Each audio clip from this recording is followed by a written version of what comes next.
ये एक बहुत विचित्र प्रकार की जगह है, क्योंकि वो यहाँ आनंद में नहीं बैठे थे।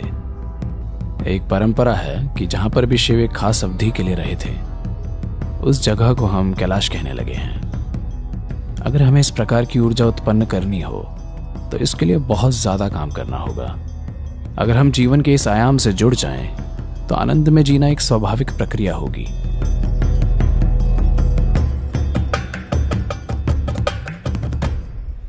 ये एक ऐसा स्थान है, एक ऐसा पर्वत है जिसने युगों युगों से अनेक ऋषि मुनियों को देखा है। इसे वेलंगिरी इसलिए कहा जाता है क्योंकि वेलंगिरी का शाब्दिक अर्थ है सफेद पहाड़ या चांदी जैसा पहाड़, लेकिन ये पूरा हरा है। तो इसे वेलंगिरी पर्वत इसलिए कहते हैं क्योंकि साल के लगभग 10 महीने इसकी चोटी हमेशा बादल में होती है और ये यहां से चांदी जैसा दिखता है। इसे चांदी पर्वत या सफेद पर्वत कहते हैं। तो ये पर्वत हमारे लिए सिर्फ पहाड़ नहीं है, मेरे लिए ये एक बहुत बड़े मंदिर की तरह है। ये एक अलग आयाम बिखेरता है। अगर आप इच्छुक हों तो ये सिर्फ पत्थर और मिट्टी से कहीं ज्यादा है। इसने एक खास प्रकार की ऊर्जा और एक खास प्रकार के बोध को आत्मसात किया हुआ है। इसे यहाँ अमूमन दक्षिण के कैलाश के रूप में जाना जाता है। इसे दक्षिण का कैलाश इसलिए कहते हैं क्योंकि हुआ यूं, एक बहुत ही साहसी दक्षिण भारतीय महिला शिव के प्रेम में पड़ गई और उसने एक प्रण लिया, अगर मैं शादी करूंगी तो उन्हीं से करूंगी, उनके सिवा किसी और से नहीं। और वो उसमें लग गई। अपने करुणामयी स्वभाव के कारण वो नीचे आने लगे।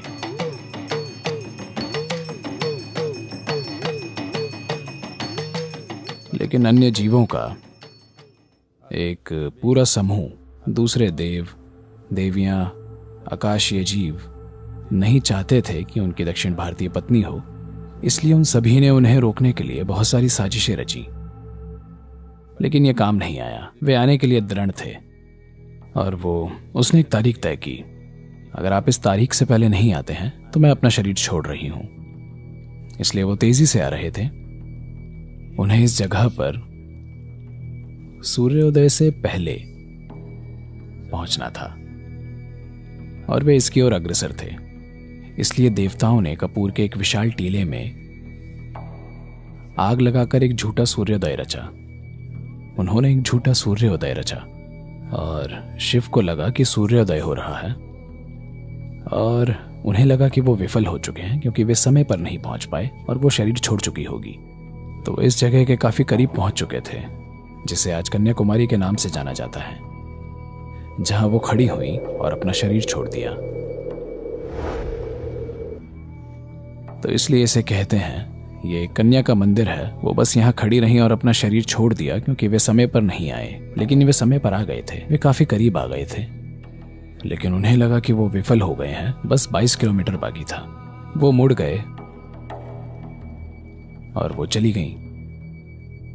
वे इतने हताश थे, अपने आप से निराश, अपने आप से क्रोधित। वे आए और उन्हें बैठने के लिए एक जगह चाहिए थी, इसलिए वे वेलंगिरी पर्वत पर चले गए और वहां बैठ गए।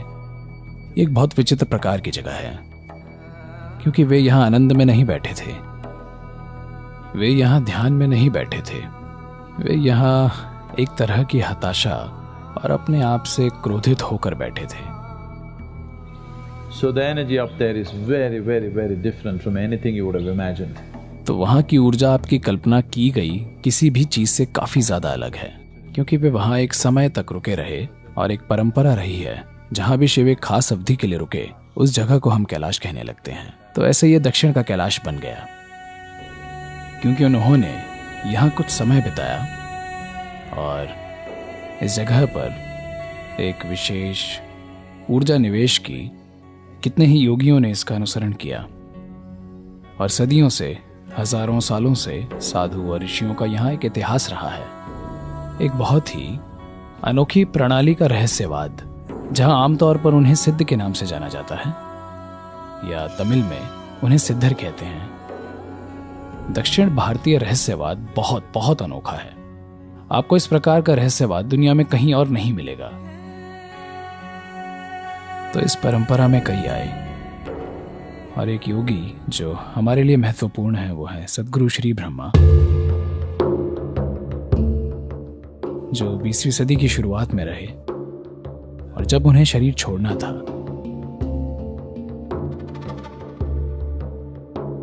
वो पहाड़ पर गए, वहां पर बैठे, और ये एक ऐसी अनोखी घटना है जो आज भी उतनी ही जीवंत है जितनी पहले कभी थी।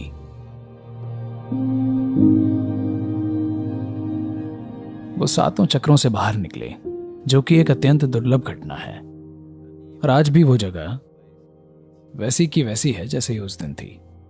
वो ऊर्जा, वो जगह बिल्कुल वैसी ही है। आपको कुछ जानने की जरूरत नहीं है, ये आपको बस हिला के रख देगी। क्योंकि पूरी दुनिया में ऐसी कुछ ही जगह हैं जहां पर इस तरह की घटना हुई है, जहां एक इंसान ने अपने सभी 7 चक्रों से शरीर छोड़ा हो। क्योंकि वो एक चक्रेश्वर हैं। वो जो अपने 7 चक्रों से निकल सके उसे चक्रेश्वर कहते हैं। शिवा एक चक्रेश्वर के रूप में जाने जाते थे, मत्स्येंद्रनाथ एक चक्रेश्वर के रूप में जाने जाते थे, गोरखनाथ चक्रेश्वर के रूप में जाने जाते थे, और कुछ अन्य योगियों को चक्रेश्वर के तौर पर जाना गया है। और इन कुछ हजार वर्षों में ऐसे केवल मुट्ठी भर ही हुए हैं।